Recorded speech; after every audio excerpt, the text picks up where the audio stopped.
डैनकाशी news channel, सच है तो बोलेगा। उत्तर प्रदेश शासन के निर्देश पर पोषण मिशन व बाल विकास परियोजना के तहत वाराणसी के आरा जी लाइन ब्लॉक सभागार में एक कार्यक्रम का आयोजन किया गया। इस दौरान रोहनिया भाजपा विधायक डॉक्टर सुनील पटेल, ब्लॉक प्रमुख नगीना सिंह पटेल व डॉक्टर महेंद्र सिंह पटेल ने शासन से प्राप्त साड़ियों को आंगनबाड़ी महिला कार्यकर्ताओं एवं सहायिकाओं में वितरित किया। प्राप्त जानकारी के अनुसार 150 से अधिक आंगनबाड़ी कार्यकर्ता व सहायिकाओं को 300 साड़ियां वितरित की गई। आंगनबाड़ी कार्यकर्ताओं को गुलाबी रंग की 2 साड़ियां व सहायिकाओं को पीले रंग की 2-2 साड़ी दी गई। इस दौरान रोहनिया विधायक ने सभा को संबोधित करते हुए प्रत्येक आंगनबाड़ी केंद्र को शिक्षा की पहली पाठशाला बताया। साथ ही उन्होंने कहा कि केंद्र पर किसी भी प्रकार की समस्या हो तो इसकी जानकारी दे, समस्या का तत्काल निस्तारण किया जाएगा। कि हमारा जो बचपन है 5 साल तक के आयु में सबसे ज्यादा तीव्र गति से दिमाग विकसित करता है और उसी पीरियड में वह बच्चा आपके देख में रहता है। जो शासन की जो मंशा के अनुरूप कि हमारी आंगनबाड़ी वर्कर्स की ड्रेस एक जैसा हो, इसमें पोषण का लोगों के साथ वो साड़ी हमें शासन से प्राप्त हुआ है, उसका वितरण माननीय विधायक जी के कर कमलों से आंगनबाड़ी कार्यकर्ती और सहायिकाओं के बीच में किया गया। आज लगभग नहीं 150 आंगनबाड़ी कार्यकर्तियों और सहायिकाओं को साड़ी का वितरण किया गया। 300 साड़ी का वितरण आज हमारे द्वारा यहाँ पर विधायक जी के माध्यम से आज वितरित किया गया है। भविष्य में यही कामना के साथ जो कि शासन की मंशा है उसको हम लोग अपने विभाग के माध्यम से, जो बाल विकास विभाग, पुष्टार्थ विभाग के माध्यम से पूरा किया जाए, यही लक्ष्य है। और आगे भी हमारा यही प्रयास रहेगा कि जो शासन का निर्देश होगा उसका अचरज पालन किया जाए। धन्यवाद। वाराणसी के महात्मा गांधी काशी विद्यापीठ के वाणिज्य फैकल्टी सभागार में एलुमनाई मीट का आयोजन किया गया। इस मीट में काशी विद्यापीठ के पूर्व छात्रों ने नए छात्रों के संग अपने अनुभव साझा किए। एलुमनाई मीट प्रोग्राम की अध्यक्षता काशी विद्यापीठ के कुलपति प्रोफेसर आनंद कुमार त्यागी व मुख्य अतिथि के तौर पर वाणिज्य फैकल्टी से पीएचडी करने वाले छात्र एवं वर्तमान में गुरु घासीदास केंद्रीय विश्वविद्यालय छत्तीसगढ़ बिलासगढ़ के कुलपति प्रोफेसर अशोक चक्रवाल रहे। वाणिज्य विभाग में आयोजित एलुमनाई मीट में 50 से ज्यादा एलुमनाई छात्र शामिल हुए। हमारे विभाग द्वारा कॉमर्स डिपार्टमेंट का एलुमनाई मीट किया गया था। इस एलुमनाई मीट के अध्यक्षता माननीय कुलपति प्रोफेसर ए.के. त्यागी जी ने किया और हमारे पुरातन छात्रों में सिरमौर जो इन्होंने हमारे विभाग से पीएचडी किया है, वर्तमान में गुरु घासीदास केंद्रीय विश्वविद्यालय छत्तीसगढ़ बिलासपुर के कुलपति हैं प्रोफेसर आलोक चक्रवाल जी इसके मुख्य अतिथि थे। 50 से ज़्यादा हमारे एलुमनाई पुरातन छात्र आए थे जो अलग अलग स्टेट यूनिवर्सिटी और सेंट्रल यूनिवर्सिटी में अध्यापक हैं और कई जगह काम करते हैं। तो ये एलुमनाई मीट का किया गया था। इस एलुमनाई मीट इसलिए ज़रूरी है कि किसी भी संस्था जो ITs IIM है, इसकी जो फंडिंग्स होती है एलुमनाई के द्वारा ही होती है। भारत में लेके विश्व से लेकर जो भी यूनिवर्सिटी टॉप पे चल रहे हैं, अगर टॉप पे चल रहे हैं, अगर उन लोगों का फंडिंग, अगर उनके एलुमनाई पुराने छात्र अगर मजबूत होते हैं तो वो उसके हिसाब से संस्था आगे बढ़ती है। और इसी के लिए प्रयास था कि बच्चों का कुछ, और क्योंकि अगर कहीं भी कंपनी में जाएंगे उनके पुराने इंस्टीट्यूट के लोग होंगे तो उनको प्लेसमेंट से लेके उनके पुराने अनुभव, उनके संस्कार, उनके खट्टे मीठे अनुभव सब बताया जाता है ताकि बच्चे उस हिसाब से अपना सुधार। जो वर्तमान में छात्र पढ़ रहे हैं उनको भी एक ऊर्जा भी मिलती है। हाँ, ऊर्जा मिलती है, जरूर होती है। क्या चीज़ बात। ठीक, थैंक यू। वाराणसी नगर निगम में व्यापारी नेताओं द्वारा धरना प्रदर्शन किया गया। इस अवसर पर व्यापार मंडल के अध्यक्ष अजित सिंह बक्का ने सैकड़ों व्यापारियों के साथ मिलकर अपर नगर आयुक्त दुष्यंत कुमार के साथ वार्ता कर 4 दिन पहले चौकाघाट पर प्रतिबंधित प्लास्टिक को प्रवर्तन दल द्वारा कब्जे में लिए जाने पर उसे छुड़ाने की मांग की। व्यापार मंडल के अध्यक्ष अजित सिंह बग्गा ने बताया कि प्रधानमंत्री नरेंद्र मोदी के आगमन को देखते हुए उस दिन हम लोग नगर प्रवर्तन दल के आश्वासन पर चले गए, जिसमें उन्होंने 12 तारीख को मीटिंग में आने की बात कही थी और अगले दिन ही माल छोड़ने की बात कही गई थी। उनके आश्वासन के बाद आज 5 दिन हो गया है, सामान नहीं छोड़ा गया। हम लोग आज नगर निगम कार्यालय पर प्लास्टिक सामान छोड़ने की मांग को लेकर धरना प्रदर्शन कर रहे हैं। जब तक हमारा सामान नहीं छोड़ा जाएगा तब तक हम लोग धरना प्रदर्शन करते रहेंगे। परिवर्तन मुर्दाबाद, मुर्दाबाद, मुर्दाबाद। नगर निगम होश में आओ, होश में आओ, होश में आओ। नगर निगम होश में आओ, होश में आओ, होश में आओ। व्यापारी एकता जिंदाबाद, जिंदाबाद, जिंदाबाद। व्यापारी एकता जिंदाबाद, जिंदाबाद, जिंदाबाद। अरे क्यों पड़े हो चक्कर में? कोई नहीं है टक्कर में। क्यों पड़े? आज हम लोग 5 दिन पहले हम और हमारे साथ प्लास्टिक एसोसिएशन के लोग, अंजनी जी, महेश जी, सब कोई थे और इन्होंने चौका घाट पे कोई माल पकड़ लिया था। इनका कहना था कि ये माल गलत है नियम के अनुसार। 19 नियमों में वो चीज़ें नहीं लिखी हैं और उसके अलावा जो नियम हम लोग को मालूम है वो कैरी बैग का मालूम है। तो मैंने कहा कोई बात नहीं है, अगर आपको लगता है कि ये गलत है तो कोई बात नहीं है, आप इसको छोड़ दीजिए। छोड़ने के बाद 12 तारीख को हम लोग प्रदूषण विभाग, नगर आयुक्त साहब आपके साथ बैठक कर लेते हैं। बैठक में जो तय होगा उसको हम लोग 13 तारीख से सहयोग करेंगे। इन्होंने कहा ठीक है।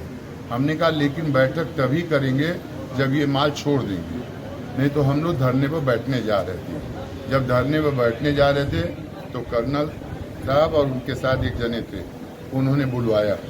हमने कहा बताइए, और हमारे साथ प्लास्टिक एसोसिएशन के आई थे, अंजनी जी भी थे, महेश जी भी थे, आप बाहर गए थे।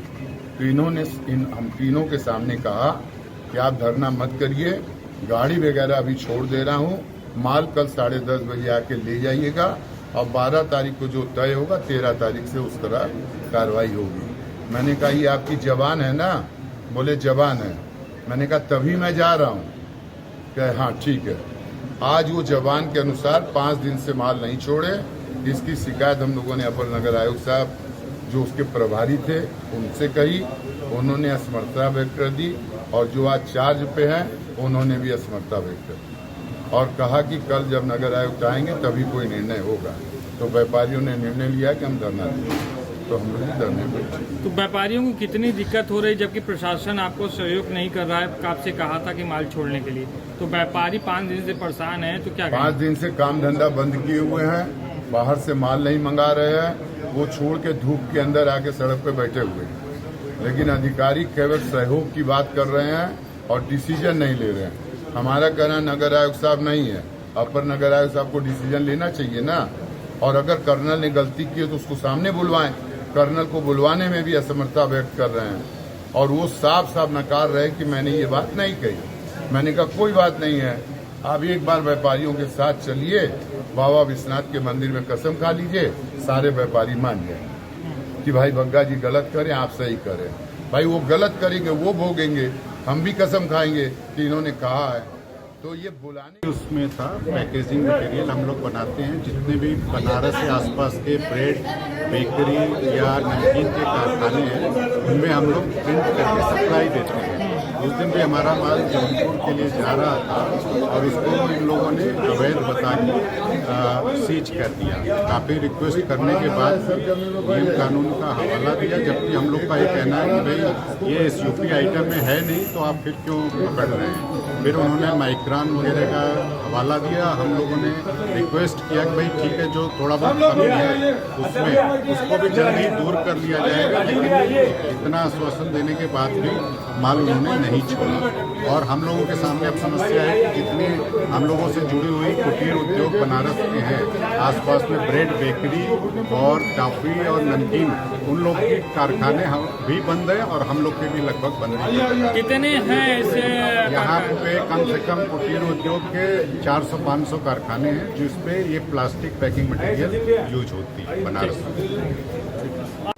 भारत सरकार ने छोटे उद्यमियों को बड़ा तोहफा दिया है। GST काउंसिल की 47वीं बैठक में MSME के लिए महत्वपूर्ण फैसला लिया गया है। अब छोटे कारोबारी राज्यों के भीतर बिना पंजीयन कराए ऑनलाइन अपने उत्पादों को बेच सकेंगे। पहले बिना GST कराए छोटे उद्यमियों को ई-कॉमर्स के जरिए बेचने पर प्रतिबंध था, जीएसटी काउंसिल की 47वीं बैठक में लिए गए फैसले के बाद ऐसे में अब जिनकी सालाना कारोबार 40 लाख रुपए का है, ऐसे उद्यमी बिना पंजीयन के ही अपने उत्पादों को ई कॉमर्स के जरिए बेच सकते हैं।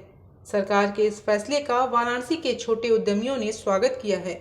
उनका कहना है कि अब बिना बिचौलिए के हम अपने सामानों को डायरेक्ट ई कॉमर्स के जरिए राज्य के अंदर कहीं भी किसी को भी भेज सकते हैं। सरकार ने हम छोटे उद्यमियों के लिए एक बड़ा पहल किया है, इसके लिए सरकार को धन्यवाद देते हैं। इस अवसर पर डैन काशी से बातचीत में एल्युमिनियम के बर्तन बनाने वाले खनीजा ने बताया कि इससे अब छोटे छोटे उत्पादों की बिक्री को बड़ा मंच मिलेगा। निश्चित तौर पर लोग इससे काफी लाभान्वित होंगे। वहीं जायसवाल इंडस्ट्रीज एसोसिएशन के अध्यक्ष नीरज पारिक ने बताया कि बहुत दिनों से छोटे उद्यमी इसकी मांग कर रहे थे। देर से ही सही सरकार ने उनकी मांगों को मान लिया है। इससे उद्यमियों का सामान ई कॉमर्स के जरिए सीधे ग्राहकों तक पहुंचेगा, जिससे उनकी आमदनी बढ़ेगी। ये बहुत ही स्वागत योग्य कदम है, क्योंकि पहले ई कॉमर्स पे आप बिना जीएसटी पंजीयन के व्यापार नहीं कर सकते थे। और गवर्नमेंट ने ये किया कि जो छोटे आर्टिजन हैं जिनका कि कारोबार 40 लाख के नीचे होता है, तो चूंकि ई कॉमर्स अब ऐसी व्यवस्था हो चुकी है कि जिससे अपना माल आप ऑल ओवर वर्ल्ड बेच सकते हैं, तो उनसे वो वंचित रह जा रहे थे और बीच के बिचौलिया उसका फ़ायदा ले रहे थे, क्योंकि उनके पास जीएसटी था नहीं और उनको आवश्यकता नहीं थी जीएसटी पंजीयन की, क्योंकि सिर्फ 40 लाख के माल बेचते थे। तो ये बहुत ही स्वागत योग्य कदम है, क्योंकि यहाँ इंडिया बनारस में जो है वो 8 GI प्रोडक्ट हैं। जैसा कि आपने देखा होगा कि अभी प्राइम मिनिस्टर गए थे अभी G7 समिट में, उन्होंने ब्लैक पॉटरी आजमगढ़ की या बनारस की जो गुलाबी नाकारी और उसके अलावा मुजफ्फरपुर का सारा चीज़ उन्होंने वहाँ के राष्ट्राध्यक्षों को भेंट किया, जिससे कि यहाँ के मार्केटिंग काफ़ी डेवलप हुई है। यहाँ का जो है ब्रांडिंग उन्होंने काफ़ी किया। यूपी की जो ODOP की योजना है, तो इस कदम से बहुत ज़्यादा फ़ायदा होने वाला है उन शिल्पकारों को, उन आर्टिजन को जिनका कि टर्नओवर 40 लाख से कम है और वो व्यापार नहीं कर पाते थे ई कॉमर्स के थ्रू। तो ये बहुत ही स्वागत योग्य कदम है गवर्नमेंट का। ये काफ़ी पॉजिटिव स्टेप है गवर्नमेंट की तरफ से। ये पहले से काफ़ी दिन से डिमांड थी और ये एक्चुअली जो घरेलू उद्योग वाले हैं उन लोग के लिए बहुत ही अच्छा वो स्टेप है, क्योंकि उनको एक बड़ा प्लेटफॉर्म मिल रहा है।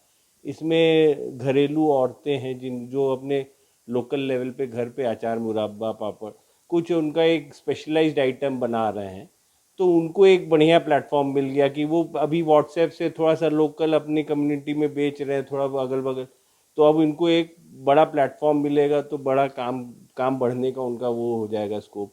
तो 40 लाख के नीचे हैं, पहले वो रजिस्ट्रेशन लेके करने के में उतनी फॉर्मेलिटीज़ कर नहीं सकते थे। अब बिजनेस बढ़ेगा तो फिर आगे इंफ्रास्ट्रक्चर वो लोग डेवलप कर सकते हैं, लेकिन एक इनिशियल थ्रस्ट मिल जाएगा उनको। अब कोई सर्विसमैन है जो सुबह से शाम तक नौकरी कर रहा है, फिर शाम को आके वो अपना लोकल लेवल पे कुछ छोटा मोटा कर लेता था, वो आज की तारीख में अब वो कोई एक प्रोडक्ट लेके वो अपलोड कर दिया और उसको उसने बेच दिया, तो उसका एक बिजनेस भी एक साइड इनकम भी स्टार्ट हो गई। तो पहले ये सब चीज़ नहीं हो सकता था, तो उसके लिए अब ये बहुत ही पॉजिटिव स्टेप है। इससे छोटे कुटीर उद्योगों के लिए बहुत फायदे का है।